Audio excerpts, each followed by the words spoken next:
할렐루야. 하나님의 사랑과 축복과 은총과 은혜가 우리 사랑하는 성도님들에게 넘치시기를 축원합니다. 오늘 4월 12일 날 월요일 날 아침에 하나님이 함께 하시며 우리들의 삶 속에 모든 필요한 것들을 채우시는 귀한 하루가 될 줄 믿습니다. 이번 주에 같이 한번 생각해 보려고 하는 것은 하나님께서 우리들에게 복 주시기를 원하시고 또 창세기에서도 우리를 만들고 난 다음에 축복하시는 하나님으로 나타나는 것을 발견할 수가 있죠. 근데 과연 하나님께서 이와 같이 축복하시는 하나님이 우리들에게 주시기를 원하시는 복은 어떤 것이고 또한 진정한 축복의 길은 무엇인가 하는 것을 같이 한번 생각해 보려고 합니다.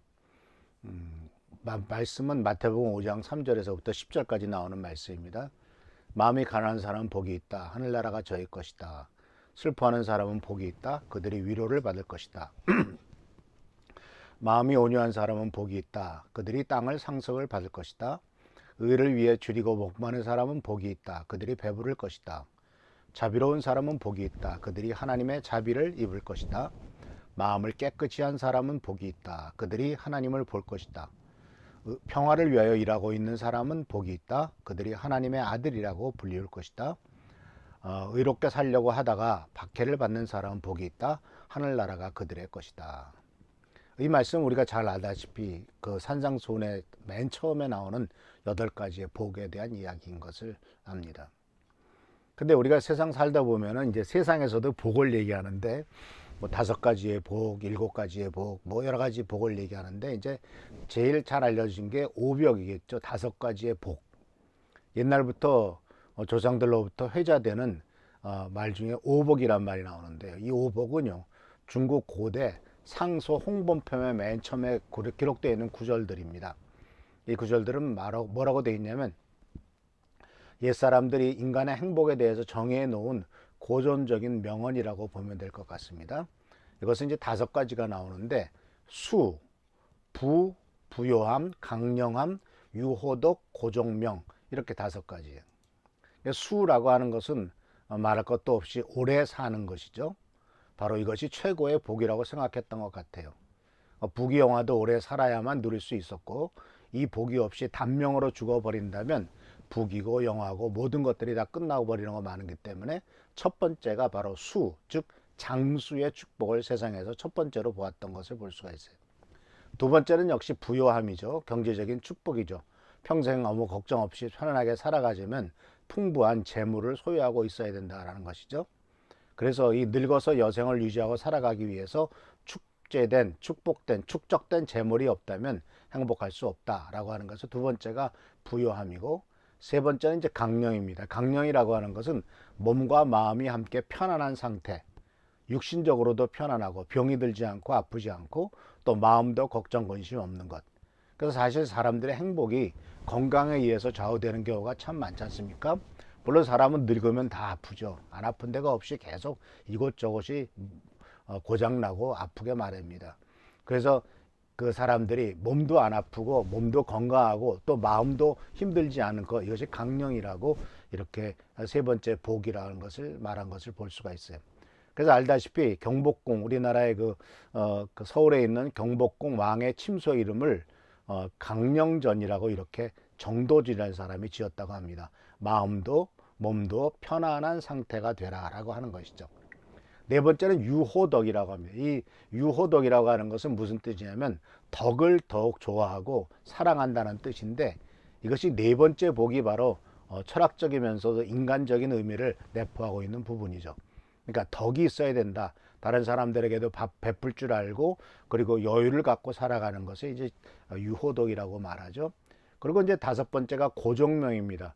고정명이라고 하는 것은 첫 번째인 장수와 세 번째인 건강함, 마음과 육신의 건강함과 평안함을 고루 포함한 것으로서 건강하고 편안 무사한 삶을 제명도로 살다가 깨끗한 죽음을 맞이한다는 뜻이죠.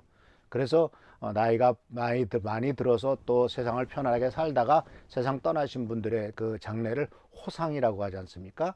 이 호상이라고 하는 의미와 비슷한 것을 볼 수가 있습니다.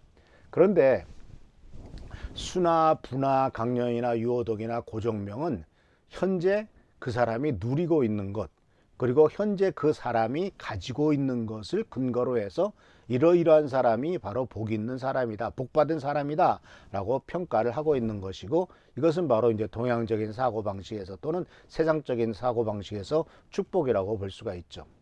그러나 성경이 말씀하고 있는 오늘 마태복음 5장 3절에서부터 10절까지 나오는 이 복 있는 사람은 이란 말은 이 고대 우리나라에서 또는 동양에서 중국에서 얘기했던 오복과는 조금 다른 그 접근을 하고 있는 것을 보게 됩니다. 이것은 바로 복 있는 사람은 이란 말 표현 속에서 우리가 찾아보면은 어떤 사람이 바로 복이요 또는 이런 사람이 바로 복을 누리는 사람이다 라고 하는데, 그 평가는 고정명에서 오복에서 나오는 고정명이라든가 강령이라든가 부요함이라든가 이런 것 자체는 하나의 말하자면 결과적으로 따라오는 것이고, 중요한 것은 그 사람이 어떤 사람이냐 하는 것을 초점으로 맞추고 있다라는 것이죠. 그러니까 그 사람이 복을 받았느냐라고 하는 것이 아니라 그 사람이 복을 받을 만한 사람이냐라는 것이, 이것이 큰 차이가 있는 것을 볼 수가 있어요. 그래서 이 마태복음 5장에 나오는 그 팔복에서도 뭐냐면은 마음이 가난한 상태냐, 그런 사람이 바로 복이 있다. 그리고 마음이 슬퍼하고 있느냐, 그런 사람이 오히려 더 복을 받을 것이다 라고 이 세상에서의 기준과는 전혀 다른 기준을 보여주고 있는 것을 볼 수가 있어요. 이 세상은요, 가난한 사람이 복 있다라고 절대로 얘기하지 않아요. 이 세상은 오히려 가난한 사람은 저주받은 사람이라고 생각을 하죠. 또 슬퍼하는 사람에 대해서는 무시합니다. 슬퍼하는 사람들을 오히려 세상에서는 슬퍼하는 사람들을 무시하고 짓밟기도 합니다. 내일 모레가 벌써 또 세월호 벌써 몇 년째입니까? 2014년에 살인했는데 7년째죠. 근데 정말 몇 년 전에 우리는 끔찍한 일들을 보았죠. 그 자식을 잃어서 슬퍼하는 사람 앞에서 같이 슬퍼하고, 슬퍼하는 것이 아니고 그 자식을 위해서 금식하고 있는 사람 앞에 가서 어떤 정말 사람도 아닌 것들이 무슨 폭식 투쟁해가지고 그 앞에서 피자를 사 먹는 이런 정말 사람 같지 않은 것들이 있었던 시대를, 정말 이런 끔찍한 시대도 기억을 합니다. 근데 성경은 뭐라고 말해요? 슬퍼하는 사람은 복이 있다. 왜냐하면은 그들은 위로를 받을 것이기 때문이다.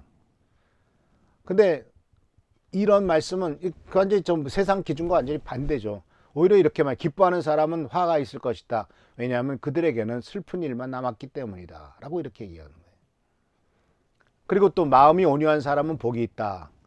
마음이 온유하다. 다른 사람에 대해서 예수님이 나의 마음은 나는 온유하고 이런 말씀 썼잖아요. 그러니까 항상 자기 자신을 높이기보다는 낮추고 겸손하고, 또 모세가 가장 온유했다라고 하는 표현을 썼던 것처럼 이렇게 정말 다른 사람에 대해서 오히려 용서할 줄 알고 이러한 그 사람을 온유하다라고 말을 하는데, 그러나 오히려 이 세상은 그렇지 않다라고 얘기를 하죠.